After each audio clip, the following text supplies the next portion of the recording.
ha isdhihin guuleed jaahil waay guuleed ma yaqaana maadi iyo diini waayo aniga waalidiinteed maadi iyo diini waa bareen saas ay tahay maanta waxa qoraxdan iyo dhididkan waxaan u qubahay shacabkayga Soomaaliyeed xaaladda uu ku jiro inaan ka samata bixi halkani waa deegaanka dhanaane ee gobolka Shabeellaha Hoose waxa ku sugan cutubyo ka tirsan ciidanka xoogga dalka Soomaaliyeed waxaanay dhawaan laga xoreeyay kooxda nabadgelyada naflacaariga maleeshiyaadka al-shabaab oo awal ka tirin jirtay laakiin hadda waxa ku sugan ciidamada xoogga dalka Soomaaliyeed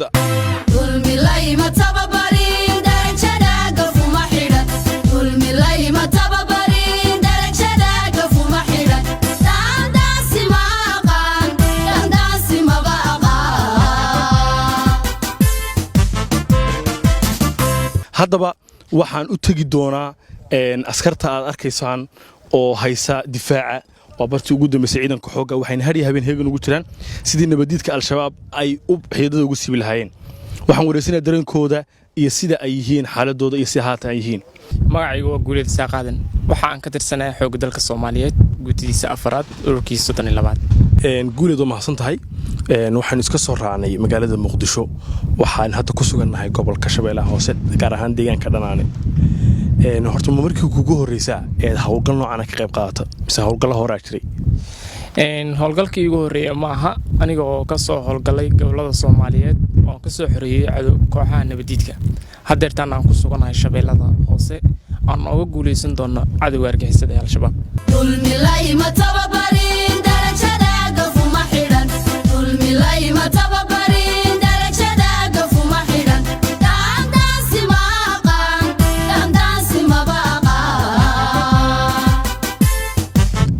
Guuleed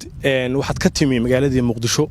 oo iska soo raacnay haddana waxa ku sugan tahay furinta hore ee dagaalka oo aad difaac ku jiraan kugu nimi aad difaaci shaqada ka qaranka ka haya bal dareenkaaga ka waran iyo noloshii maadaama magaalo ka timi haddana aad timi meel furno dagaala wax hadeertaan macna ay ugu fadhida mala magaalka aniga hadda magaalka joogayaan oo inta joogo way maanta taraaxa ima banaano ina maanta cadawga Soomaaliyeed meel walba uu joogo aan kula diriro waayo magaalkanagi waad aragtay hooyo Soomaaliyeed iyo shacabka Soomaaliyeed dhibaatada ku haysato waayo maanta nin ka samata bixin lahaa yaaniga inta ila mid ka waa marka inaan qoraxdan u taagnaado dhiigayga iyo dhididkayga nafteeda aan huro mar walba waan diyaar baan u ah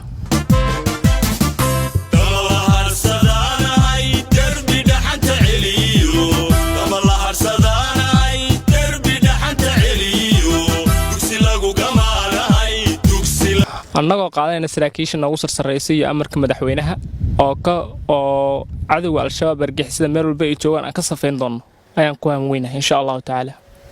okay dhalinyaro waxa jirta kulamida oo ku sugan magaalada Muqdisho ama magaalooyinka Soomaalidu degto kuwa ay kulamida asaagaaga ah maxaad ugu baaqaysaa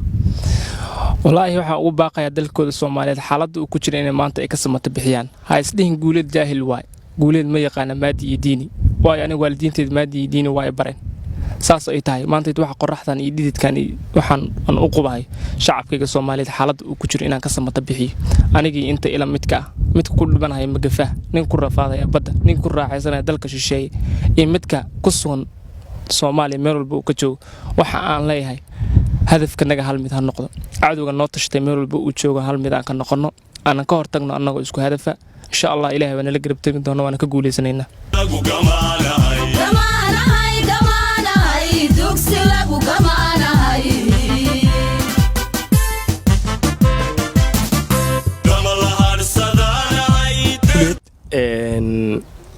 maxaad ugu baaqaysaa iyagana dhalinyarada fikradooda la khalday